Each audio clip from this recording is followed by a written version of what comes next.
Morning, Rick. Morning. Thanks very much for joining us. Quite all right. My pleasure. Thank you. Would you like to introduce yourself so people know who you are? Okay, yeah. My name's Rick Canham. I live in Axbridge, which I've done since 2001. The family moved down here purely because living in the sort of Surrey-Hampshire borders, the daily commute of M3, M25 got too much. So we decided that we'd like a quieter life, and by chance found Axbridge and haven't looked back. Bless you. It took a while to get used to it. To be honest, normally rushing around, and suddenly the Somerset pace of life was interesting, shall we say. I mean, I think in Spain they say mañana. In Somerset they seem to be whenever. Got used to it and absolutely love it. How long have you been there? 2001 we moved in. Okay. And I shan't be leaving. No. Fall in love with Axbridge, which is a unique place. It is. Once you get to know it, it's such a wonderful place to live. And so, yes, I'm very, very happy here. Falling into community sort of thing. Yeah. And that's what's important, isn't it? It is, I think. If you're going to live somewhere, then you need to be involved in it. You get to know an awful lot of people that way. You get to know an awful lot about what's going on, which is brilliant because there's a huge amount happening quietly in the background, which probably happens everywhere if people take the time to look. But sometimes people don't know where to look, do they? No, that's true, which is why I think how you and I met, or at least the organisations met, when I organised like a volunteers or charity day in Axbridge to ask all the charities to come along and say, here we are, come and talk to us. It's just something which I chose to do through my Rotary connections, which I will explain. But yes, it obviously helped promote the things that are going on within the town and opened up some opportunities for people to be more involved. Yeah. And I think it's a bit like charity. Our charity's always been undercover, really, because we obviously protect people's confidentiality. Yeah. We still promote the charity, but it's like we don't scream from the kind of the whatever you call them and shout about who we are and what we do. But actually, sometimes I don't think we shout enough about what we do, and as a result, we don't get the support that we need sometimes. No, you sometimes see a lot of adverts on television for big charities who do shout with their professional marketing teams and such like, which is fine. I have no problem with that. But I mean, one I work for mostly, of course, is Rotary, and it's an organisation of 1.4 million people that no one's heard of, which is quite staggering, really. We're very, very bad at promoting ourselves. But because of that, we are one of the most cost-effective organisations ever. I mean, I think our overall for the foundation, which is our own charity, I think our running costs are about 8%, which is minuscule compared to most. But then they are dealing in hundreds of millions of dollars every year. And it's a worldwide thing, isn't it? Worldwide charity, yes. Rotary International started 1905. It started back in Chicago. 4 businessmen met regularly and wanted to do something for the local people.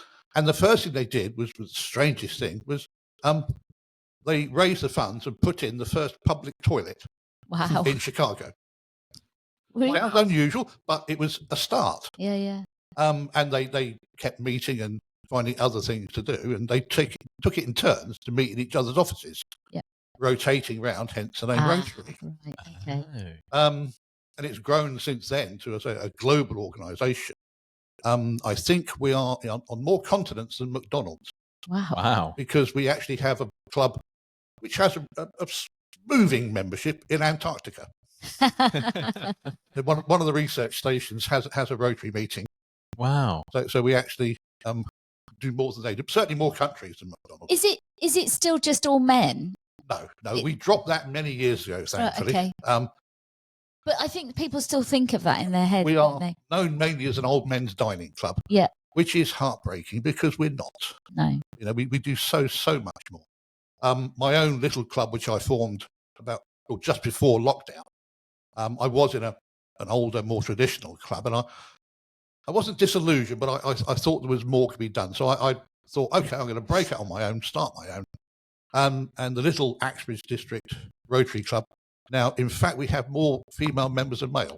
Wow. That's amazing. There's still only 12 of us, but that's beside the point. Yeah, no. But 12 people can do an awful lot of things. They can if they work together. Yeah. That's the secret. It is working together. I mean, from the Rotary experience, because of its breadth and the things that get up to, the number of experiences I've had, apart from helping with my own development, when you're suddenly presented to be a member of a club who you don't know, okay, you have to get used to it. Then suddenly you're elected president of the club and have to lead them for a year, which is something I'd never done before. Had never had staff working for me. Oh my goodness. I then went on and was eventually persuaded to become district governor, which meant I had 47 clubs to look after. Blimey. Wow.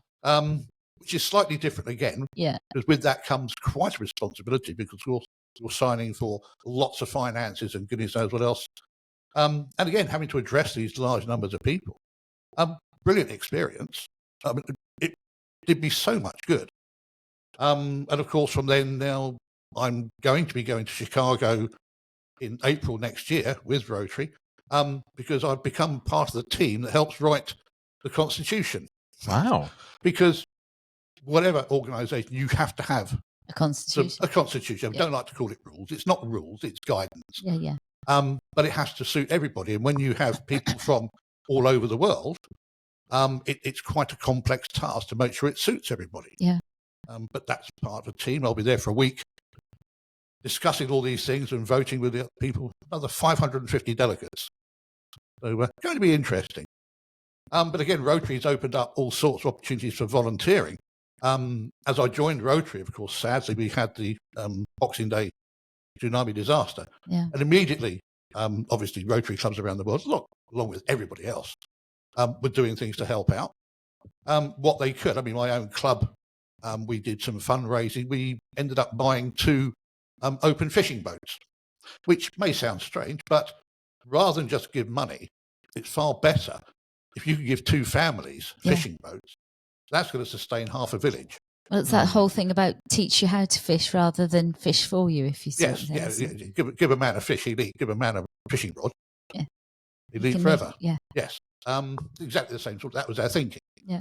But the other opportunities, just fundraising and talking to people, and making sure people are aware that when you give money to a charity like Rotary, the Rotary Foundation, it's safe. Yeah. Convincing people of that. We've got a fairly good reputation for those that know us.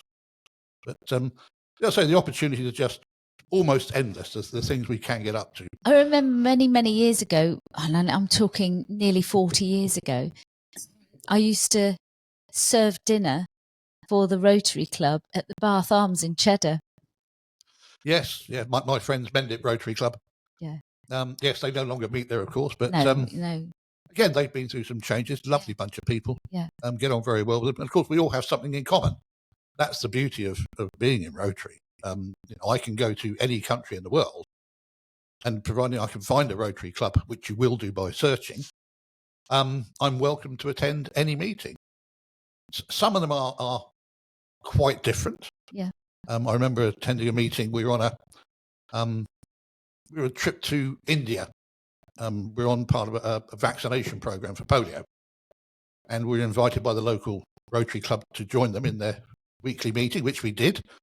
And they introduced us, which was fine. And then they talked about what they'd been up to, and then asked us to talk about why we were there, polio immunisation. They said, before you start, would you like to sing your national anthem? Really? Without any warning, without any music, anything. We all 19 of us had to stand up and sing our national anthem. And with the best one in the world, it was a struggle. We only got one verse, I'm afraid. That's enough. It was enough, yes. Yeah. But that was a fascinating trip. Rotary has adopted End Polio now as their major global way forwards. They promised back in 1986 to eradicate polio from the world. It was it is still a huge task. We are now about 99.9% of the way there. When we started the project, there were 1,000 new cases of polio a day across the world. Wow. So that's an awful lot. Yeah. Since then, we are down now to only 2 countries where polio is endemic, which is Afghanistan and Pakistan. Sadly, the immunisation programme there is tricky because it's such a dangerous place. The border between the two is lawless, and we lose immunisation teams from time to time, sadly. But we're nearly there. I think we've had about 6 cases, maybe 8 cases so far this year. Wow. It's a miracle, isn't it? It is. I mean, there are still also, from the old vaccines, some vaccine-derived cases, but the new vaccines which are being developed are taking care of all that. It is slightly scary to realise that I think 2 years ago they found traces of polio in sewage in London. I remember seeing that in the news. Yes. Yeah. But the really scary point is that 88% of Londoners are immunised against polio, which means 12% aren't. But given the population of London, that's 1 million people who aren't vaccinated against polio. And there it was, sitting right next door. That's crazy. But I remember it was just a sugar lump, wasn't it? When we were kids, that's what they gave you, a sugar lump. It's still done the same way, but without the sugar lump. Oh, really? Yes, it's just 2 drops from a little dropper. Yeah. Straight into the mouth. The only reason they give this sugar lump is it doesn't taste very nice. Yeah. I like the sugar lump. Yeah. Well, that was the way of getting kids to have it, wasn't it? Yeah. But it's still done the same way. I mean, our trip was fascinating because you go to some not so pleasant places. I mean, we had a couple of days in Delhi, which was wonderful, but highly polluted. Yeah. And then we went up to an industrial city in the north, and we visited some schools. We did promotion for the immunisation programme. We ended up at one time in a transit camp, which was horrendous, I'll be honest. The conditions are horrendous. Well, we had been warned that there are some people who have nothing, but don't get too upset because they're quite happy, and it's strange enough they are. Yeah. Despite the fact that they have no running water, there's no sanitation. You can imagine what this place was like. It was pretty awful.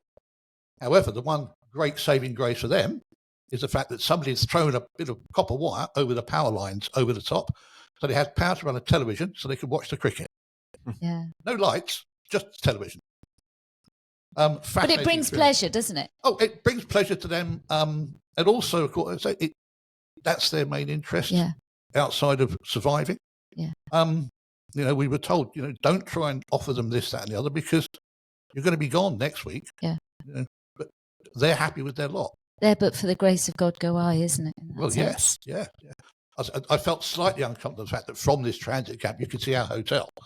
And our hotel was very posh. Yeah. So much so they were changing the rose petals in the fountains every morning, which grated a little bit. But then you have to think, well, okay, it doesn't seem fair. Someone's got a job. Yeah. All right, it's changing the rose petals in the fountains. Yeah. Someone has a job and a uniform. You went to India, didn't you, with Dave and Will? Yeah. A couple of years last ago. Year, Was it last year? Yeah, last year. And it was like Dave said to me, "Don't come because I struggle with watching poverty." But like you say, if the tourists don't go, or the people that are doing projects like yourselves, then there's no money coming in. Everybody should see it. Yeah. Oh, great. Everybody should see it. It's an eye opener. It really is. It's fascinating. I was so pleased to have the opportunity. But we have poverty in this country as well, don't we? And I think, and very often as a country, we tend to, well, I don't, but lots of people turn a blind eye. It's a bit like the charity again.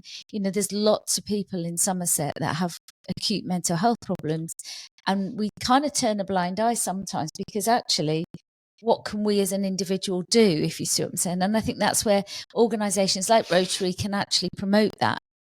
Well, yes. At the end of the day, you can look at someone, you don't know. No, you don't know what's going on. Exactly. Somebody could give all the appearance of being a perfectly well-adjusted, normal, well-off person, and of course they may not be. Yeah. We can't judge just by looking at people. We need to talk to people. Yeah. And hopefully they'll talk back, which of course is sometimes the problem. I don't get too involved, but we do some stuff at the food bank and such like. And I've been along just to give donation. And you see people say, well, I think I know them.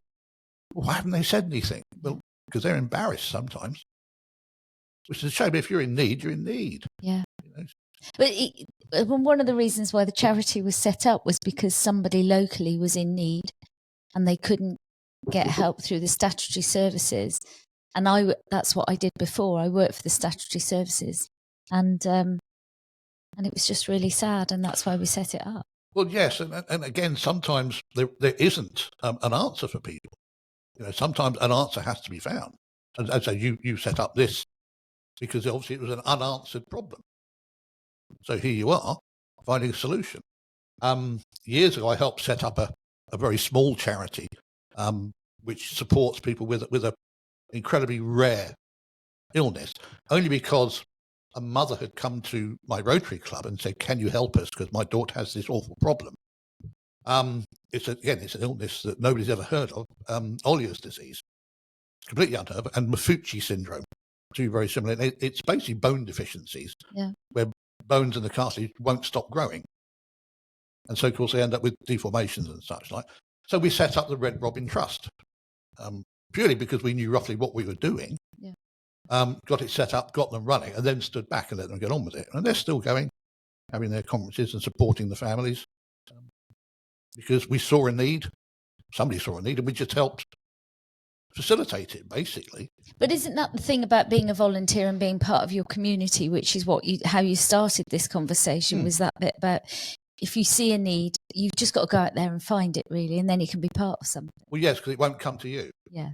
Invariably, people will not come and ask for help. So you have to be involved. Then you'll hear things and see things, and you can react accordingly, hopefully. Yeah. Not everyone will, and I respect that decision.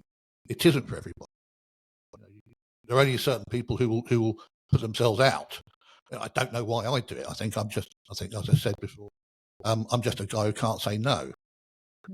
So, he said no to us, though, Mike, didn't he? He did, yeah. my diary, sadly, is quite full. I did retire to have some time for me. That seems to be going by the wayside. So what did you do before you retired? Before I retired, I spent the last 20 years as systems administrator for Mercedes-Benz. Oh, wow. So basically, I never fixed cars, I never sold cars, I never sold the parts. I was one of the guys sat in the background at a computer for 10 hours a day, moving data and making sure that all the systems functioned so that everybody else could actually do their job. Yeah. Really quite boring, but it suited me for the time because I'm very picky. I'm a detail person, which is not always popular, but that's the way of the world. Somebody has to do it. I was going to say, we need those people. So, Mike, do you relate to that? I do. Yeah, absolutely. I really do. You've got to get the details. If you haven't got the details, how can you make it take action? Exactly. Yeah. The only good thing was that because of that, it made me look for other things to do. I made a brief list of the sort of daft things I've done to help people. I mean, it started, I suppose, back in the 1970s. I was a member of it's going to sound awful when you look at me. I was a member of a cross-country running club, as you can tell by the figure. But that's giving it too big a name. It was called the Hash House Harriers.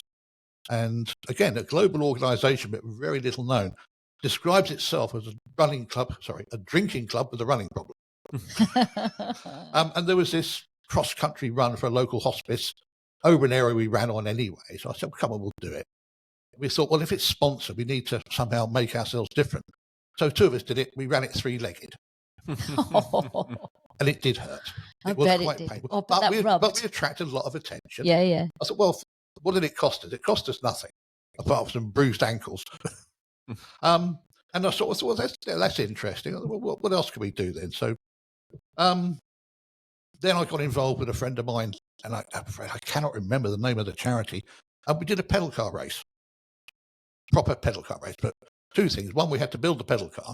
Yeah. And two, it was 24 hours. So 3 pedalers, dope pedalers we called ourselves, you'd have to be a fool to do it. Yeah. In a frozen airfield somewhere in the Midlands. But yeah, 24 hours non-stop. And again, it was just something unusual. Yeah. It appealed to me because having the time and the inclination to think of these things. You weren't living in the area, but many, many years ago in Cheddar, they used to have the bed race. And everybody used to have, it was a bed. And they made these beds up in whatever way with designs. And they used to have a race around the village. It was brilliant fun. I have heard of it. I've seen the pictures. And there's no reason why it shouldn't be done these days. People are put off sometimes with some of these events by the background now you need to do, all the health and safety and the licenses and road closures cost a lot of money these days. But if it's worth it, then do it. Yes, it's a lot of paper. I mean, I get involved in the Axbridge pageant. I get involved in the Axbridge Blackberry Carnival. And again, with all the road closures and everything else involved, yes, there's a huge amount of paperwork. But then that's what I'm used to doing. Yeah, but my horse was in the Axbridge pageant, the last one, and it was phenomenal. Absolutely, if you've never been, you've got to go. It is just on stage. Oh, were you? Oh, bless you. But it's amazing, all that hard work that everybody does, but also the kind of camaraderie and the togetherness was just wonderful. Yeah, trying to explain the Axbridge pageant is a difficult one. You need to watch it. It's on YouTube. Is it? Yeah. To see, a town of just over 2,000 people, 400 of them are involved in the pageant. Yeah. Wow. Numbers. And there wasn't a seat. There wasn't an empty seat in the house. No, there was a waiting list for tickets. Yeah. That's good.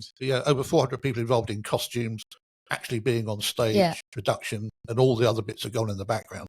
I mean, they're already planning the next one, which weirdly, which should be 2030, but we've decided it's going to be 2029, only because in 2029, Axbridge, that's 800 years since its first charter. Oh, really? Yes, we've still got the original charter from Henry III. Safely in the museum in Taunton at the moment, but that will come out for the occasion. Wow. But yes, again, a big event that brings an awful lot of people together, which is great. You make new friends doing it. You're all tied up. You have to get on with it. Rehearsals, and you're rehearsing for 6 months beforehand. Yeah, it's a great event. I just absolutely love it. Anyway, going on from the pedal car race, which was it's an exciting time. I think the daftest thing I did was probably what I called Bath Aid. A friend of mine kept going on about how good he was at canoeing, and I used to do a bit when I was in the Scouts as a child. And I said, well, come on then, we'll do bathtubs from Bath to Bristol, down the River Avon, which is 17 miles. So we set it all up, and we got the baths, and we fitted them out so they could be used. I still ache to this day. I mean, I say I completed it because I got as far as the ring road before I had to give up. I couldn't go any further. My friend Rob, he carried on right to the end, right to the Cottage Inn at Cumberland Basin, 17 miles. But it did take about 14 hours. Gosh. It was monstrously hard work. But we raised a lot of money for charity. We did RNLI and also Alzheimer's Society, who I'm a keen supporter of. It was just one of those daft things, these silly ideas, which I love. The stranger the event, I think, the better. The better, yeah. But is that the kind of the boy in you? The kind of very much so. Yeah. Down in Devon, my brother lives down in Devon, and I until recently got fairly heavily involved in international worm charming. I'm sorry, what? Worm charming. Worm charming. Yes, if you imagine 120 idiots in a field on their hands and knees, trying to charm worms out of the ground without actually digging a hole. It's an annual event down in a little village called Black Orton. Really? Yes. I've heard of it. Never heard of it. I have. Yeah, there are two. There's one in Leicestershire somewhere, I think, and the one down in Devon. Yes, Black Orton International Festival of Worm Charming. It's a huge fundraiser for Devon Air Ambulance. Right. Huge fundraiser. And it's just a lot of fun. There's a bit of beer involved as well, of course, but one would expect it for that. Some very crazy rules, but yes, it's just a lot of fun. And we did it for years, and our team, we won 5 times, and nobody's ever beaten that yet. So Are they still doing it? Oh, yes. Yeah. What's the trick then to get a worm out of the ground? Water. I can't tell you. Water. Curious. Absolutely a secret that we go to the grave with. Because even my wife doesn't know how we did it. Wow. I'm amazed. So first thing you have to do is know your enemy. Right. Know your prey. Of course. I mean, you've seen seagulls jumping up and down on the ground. They do that to encourage the worms out, because the worms think it's raining. Worms breathe through their skin because they have no respiratory system. So if it rains and the hole's filled with water, they come out the ground. But that's just the first part of the knowledge. I see. Oh, I was trying to go and watch this. I was very interested. I know so much in my head about worms. What I do. You're a worm charmer in another life. I must have been in a worm charmer. Useful creatures. Yeah. Useful creatures. But yes, the worm charming is a lot of fun. But again, it's all for a good cause. You know, if you can do something for a good cause whilst having fun doing it, you know, that's got to be the best way around, isn't it? Absolutely.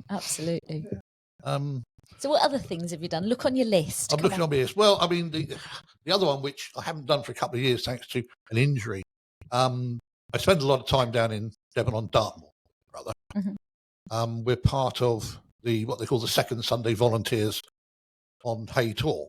Right. It's led by a full-time employed warden, but we're a group who go out there on the second Sunday of the month, and we remake the footpaths.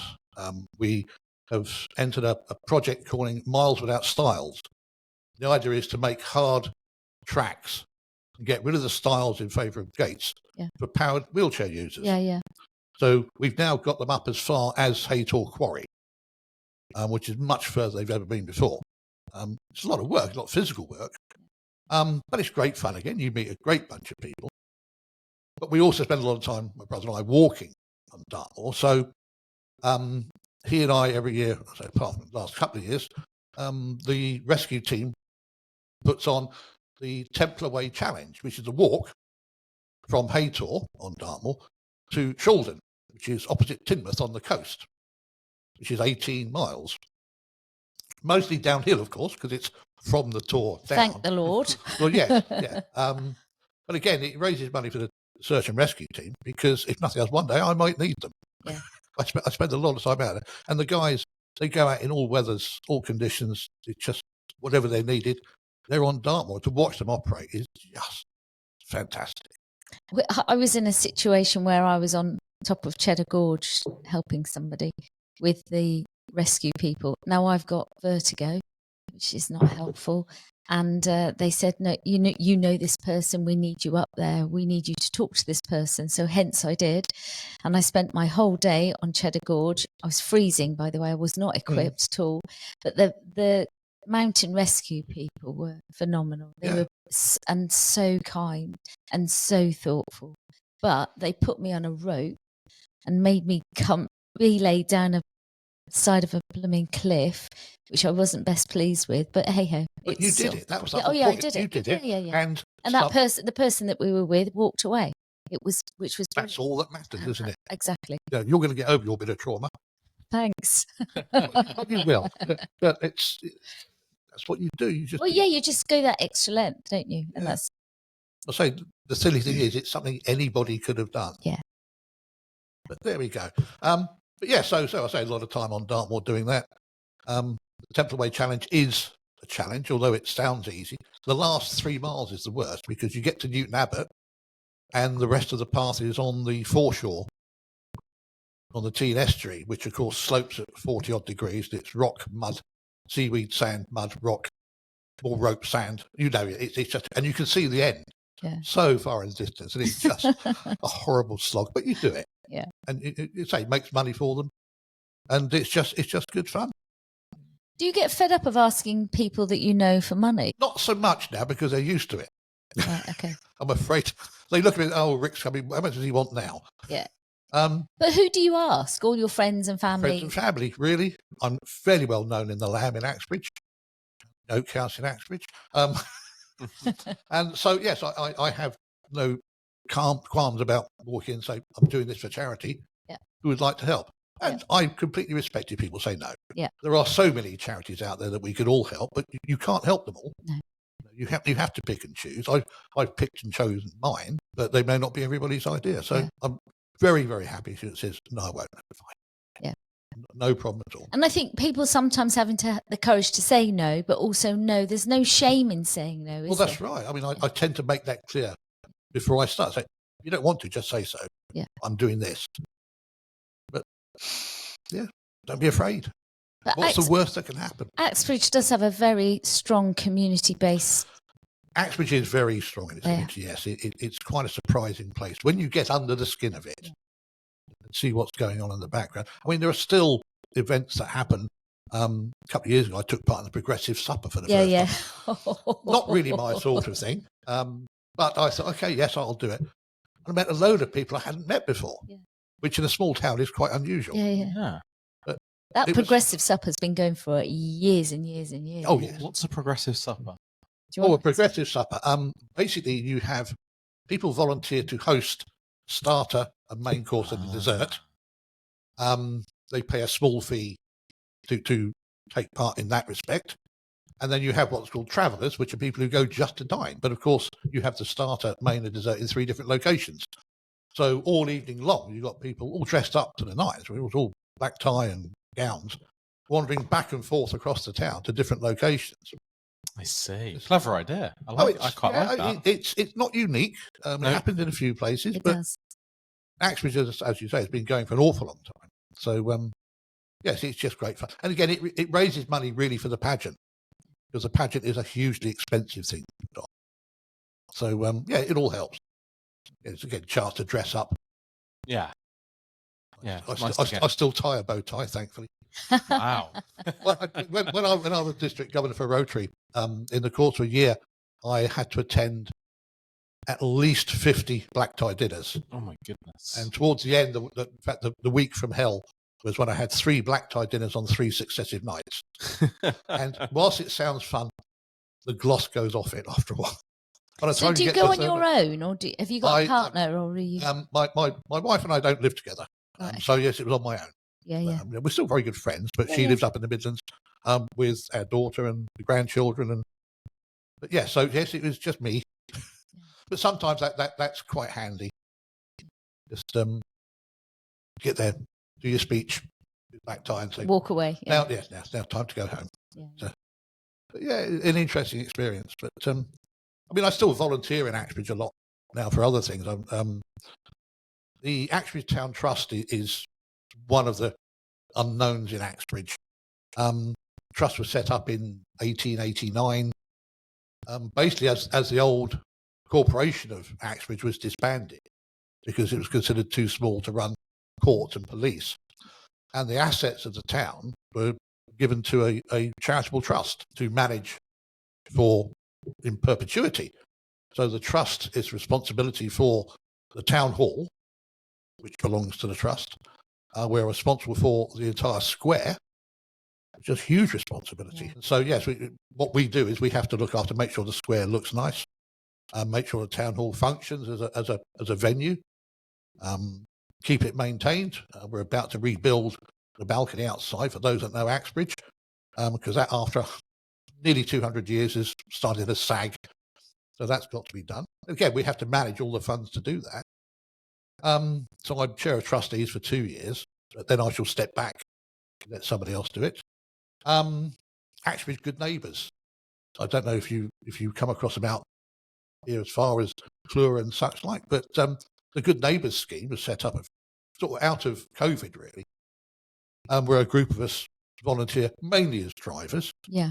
But we do other things. I've been asked to go and help somebody set up a new phone because somebody, to be honest, a bit older, suddenly got a smartphone, no idea what to do with it. Yeah. So, I can't really help, but we sort of bumbled through it. Some poor lady just lost her husband, and somebody had unplugged the hi-fi system, and so she couldn't listen to Radio 2. Oh. So you go along and you spend half an hour chatting to them, have a cup of tea, plug it back in, set it all up so all they have to do is hit a button and it's all okay again. Yeah. Little things like that. It's just again, it's nice you meet people. Say born out the back of COVID. COVID itself was a time when I think an awful lot of volunteers came out of the woodwork. It's a shame that so many have gone back. But during COVID, I spent my time doing shopping for people and this, that and the other. I spent quite a lot of time at vaccination centres, and I even spent some time in a secondary school testing the kids as they went back. They all had to be tested at secondary schools. Excuse me. Interesting experience watching 800 teenagers put swabs up their noses and go through. Yes, it was unpleasant at times, shall we say. I only got COVID twice out of it. Wow. All right. Yes, but it's just there were so many of us around then, and so many groups came together to help. I say it's a shame. I tried to capitalise on some of it, but as the crisis went away, most people unfortunately just reverted back to being themselves and carrying on their own sweet individual way. But I think that's one of the important points to make. It's very valid, that bit, that actually those people are still out there needing support, and we sometimes as a community forget that. That's one thing that Axbridge are good at, and I mean I've lived in Axbridge, and I know that they are very good at supporting people. But it's like when people get busy, they forget, don't they? They're back at work. They do need to be reminded from time to time. I agree. I mean, I'm not ashamed to remind them. No. Yeah. Rick, why do you volunteer? What do you get out of it? What makes you want to volunteer? You've clearly done a lot over the years and continue to do a lot now. So what do it's a great sense of well-being. You know, it's just you stand back and think, I've made a difference to someone's life. Someone's life is easier because of me. What's it cost me? It's cost me nothing at all. It's cost me time, and I've got some of that. Time doesn't cost anything. It's just nice to watch that happen. You know, there are times in life when we could all do with somebody else to sort of put hands on a shoulder or point us in the right direction or help us, give us a leg up. We all need that every now and then. Do you find that by doing that, you're less lonely? Without a doubt. Yeah, without a doubt. I mean, that's a slightly selfish reason. No. I go and meet people. Yeah. You know, but to be honest, at home, myself and the two cats, we run out of things to talk about. Yeah. So it's nice to meet other people, have a chat.